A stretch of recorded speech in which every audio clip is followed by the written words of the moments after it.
Hi guys, எல்லாருக்கும் வணக்கம் guys. இந்த வீடியோவில் நம்ம என்ன பார்க்க போகிறோன்னா, இந்திய அணியை பார்த்தா கொஞ்சம் பயமாகவே இருக்குப்பா. அவங்க எப்படி வேணால் விளையாடுவாங்க, எப்படி வேணால் போட்டி ஜெயிப்பாங்க. கண்டிப்பாக அது 5வது டெஸ்ட் போட்டியில் நடக்குமோ என்னமோ எனக்கு பயமாக இருக்குது. கண்டிப்பாக இந்த 5வது டெஸ்ட் போட்டி இந்திய அணி வெல்றதுக்கு வாய்ப்பு நிறைய இருக்குங்க அப்படின்னு சொல்லிட்டு ஆஸ்திரேலிய அணி முன்னாள் லெஜெண்டுன்னு சொல்லலாம் கில்கிஸ்ட் பார்த்தீங்கன்னா இந்திய அணியை பார்த்தா பயமாக இருக்குது. அது மட்டும் இல்லாமல் 5வது டெஸ்ட் போட்டி இந்திய அணி வெல்றதுக்கு வாய்ப்புகள் இருக்குன்னு சொல்லிட்டு பல கருத்துக்கள் பேசியிருக்காரு. அவர் என்ன பேசினார் ஏது பேசினார் சொல்லிட்டு வீடியோ டீட்டெயில்டாக பார்க்கலாம். அதுக்கு முன்னே நீங்கள் நம்ம சேனலுக்கு புதுசாக வந்திருந்தீங்கன்னா ஒரே ஒரு சப்ஸ்கிரைப் மட்டும் பண்ணிவிட்டு வாங்க, வீடியோக்குள்ளே போகலாம். ஆமாங்க, ஆடம் கில்கிஸ்ட் அவர் என்ன சொன்னாருன்னு கேட்டிங்கன்னா, கண்டிப்பாக இந்திய அணி 5th டெஸ்ட் போட்டியில் ஒரு அபாரமான பந்து வச்சு போட்டுட்டு வந்துட்டுருக்காங்க. கண்டிப்பாக அவங்க இந்த சீரீஸு லெவல் செய்கிறது தான் பார்ப்பாங்க. அது மட்டும் இல்லாமல் இந்த போட்டியில் ஆஸ்திரேலியாவுக்கு ரொம்ப தொல்லை கொடுத்தாங்க. ஆஸ்திரேலிய அணி ஆஸ்திரேலியா வீழ்த்தும் சாதாரண விஷயம் கிடையாது. அதனால தான் அவங்க ஜெயித்தாங்க. அதனால் இந்த போட்டி கண்டிப்பாக இந்திய அணி வெல்றதுக்கு வாய்ப்பு இருக்குது. அதுவும் பும்ரா அவரோட போலிங் ரொம்ப ரொம்ப அபாரமாக இருக்குது. எப்படி அவர் பார்த்தாலே பேட்ஸ்மேன்கள் பயப்படுறாங்க. அதனால் கட்டாயம் இந்த டெஸ்ட் போட்டி அவரோட ஆதிக்கத்தை ரொம்ப செலுத்தியிருக்காரு. கண்டிப்பாக அது கேப்டன்ஷிப் குத்துருக்கிறதுனால அவரோட பங்களிப்பு இந்த 5th டெஸ்ட் போட்டி ரொம்ப நல்லா இருக்கும். என்ன கேட்டால் இந்த 5வது டெஸ்ட் போட்டி இந்திய அணி வெல்றதுக்கு நிறைய வாய்ப்புகள் இருக்குது அப்படின்னு சொல்லிட்டு நம்ம ஆடம் கில்கிஸ்டே பேசியிருக்காரு.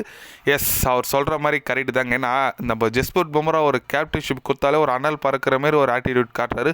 கண்டிப்பாக நேற்று மேட்ச் பார்த்துருப்பீங்க.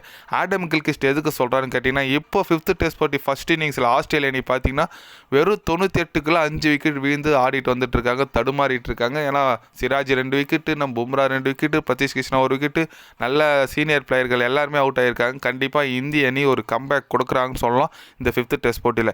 ஏன்னா இந்தியா பார்த்தீங்கன்னா ஃபஸ்ட் இன்னிங்ஸில் வெறும் 185 ஆல் அவுட் ஆகிட்டு, கோலி எல்லாருமே அவுட்டுங்க, 185 ரன் ஆல் அவுட்டு. இப்போ பார்த்தீங்கன்னா ஃபஸ்ட் இன்னிங்ஸ் ஆஸ்திரேலியா ஆடினாங்க, 98க்கு 5 விக்கெட் என்ற நிலையில் ஆடிட்டு வந்துட்டு இருக்காங்க. ஆலெக்ஸ் கேரியோ ஸ்டார் ஆடிட்டு வந்துட்டு இருக்காங்க. கண்டிப்பாக எவ்வளோ சீக்கிரம் ஒரு 150க்குள்ளே ஆல் அவுட் எடுத்தால் தாங்க நம்ம இந்த போட்டிக்குள்ளே கம்பேக் கொடுக்க முடியும். அதனால் கண்டிப்பாக இந்திய அணி பார்த்திங்கன்னா ஒரு நல்ல கம்பேக், நல்ல ஒரு ஃபைட் பண்ணிட்டு வந்துட்டுருக்காங்க. நம்ம சிராஜ் ஒரு நல்ல லைன் அண்ட் லென்த்தில் போட்டுட்ருக்காரு. கண்டிப்பாக இந்த போட்டியில் அவரோட பெர்ஃபார்மன்ஸ் ஹெவியாக இருக்கும். அது மட்டும் இல்லாமல் இந்திய அணி பார்த்திங்கன்னா இப்போது சமீபத்தில் ஒரு மோசமான ஒரு ஃபார்மில் தான் இருக்காங்க. ஏன்னா ஐசிசி டெஸ்ட் சாம்பியன்ஷிப் ஃபைனலுக்கு போனோன்னா ஒரு சொதப்பனான கிரிக்கெட் தான். நியூசிலாண்டு ஆப்போசிட்டாக சீரீஸை தோற்றாங்க. ஆஸ்திரேலியா வந்து ஃபஸ்ட்டு மேட்சே வெற்றி பெற்று அடுத்த 2 போட்டி ட்ரா, அடுத்த 2 போட்டி தோற்று ஒரு மேட்ச் ட்ரா பண்ணியிருக்காங்க.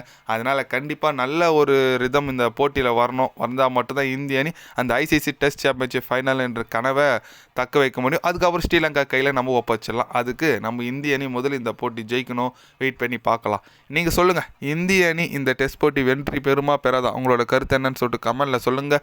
இது போன்ற ஸ்போர்ட்ஸ் நியூஸாக தெரிஞ்சுக்கணுன்னா சேனலை சப்ஸ்கிரைப் லைக் ஒன்று பண்ணிக்கோங்க. கண்டிப்பாக கிரிக்கெட் பற்றி day by day channel update வரும். மறக்காமல் சப்ஸ்கிரைப் மட்டும் கொஞ்சம் பண்ணி வச்சுக்கோங்க. நன்றி, வணக்கம்.